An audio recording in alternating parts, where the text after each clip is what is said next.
మనసు దోచే ఇకబెనా ఆర్ట్, ఆకట్టుకుంటున్న ఆకృతులు. పూర్తి వివరాలకు చదవండి రేపటి సాక్షి హైదరాబాద్ ఎడిషన్. ఏపీలో పోలీసులను అడ్డం పెట్టుకుని సోషల్ మీడియా కార్యకర్తలను హింసిస్తున్నారని ఫైర్ అయ్యారు యనమల రామకృష్ణుడు సోదరుడు కృష్ణుడు. తన వద్ద పనిచేసే కుర్రాళ్లను, డ్రైవర్లను పోలీస్ స్టేషన్లకు తీసుకువెళ్లి కేసులు బనాయిస్తున్నారని విమర్శించారు. యనమలకు ధైర్యం ఉంటే తనను అరెస్ట్ చేయాలని సవాల్ విసిరారు. అక్రమ కేసులు, అరెస్టులకు భయపడేవారెవరూ లేరని, ప్రాణం పోయే వరకు రాజకీయాల్లోనే ఉంటానని స్పష్టం చేశారు ఆయన. 24 గంటలు ప్రజల్లో ఉంటానని, వారికి సేవ చేస్తానని అన్నారు. పోస్టుల పేరిట అమాయకులను భయాందోళనకు గురిచేయడం సరికాదన్నారు.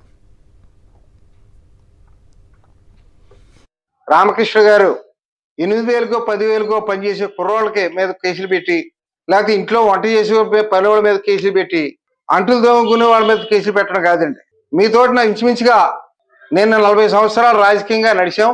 ఈ రోజు నియోజకవర్గంలో నేను ప్రత్యర్థిగా ఉన్నాను. మరి మీకేమన్నా ధైర్యం ఉంటే, రాజకీయ అనుభవం ఉంటే నాలాటోడి మీద కేసు పెడితే మీకు మంచి పేరు వస్తుంది. తుని నియోజకవర్గ ప్రజలు నన్ను జైల్లో పెడితే హర్షింతారు. అంతే తప్ప నా కూడా ఉన్నటువంటి నేను జీతయితే పనిచేసినటువంటి కుర్రోళ్ళ మీద, డ్రైవర్ల మీద మీరు భయాందోళన చేయడం ఇది సమంజసం కాదని ఛానల్ ద్వారా తెలియజేస్తున్నాను.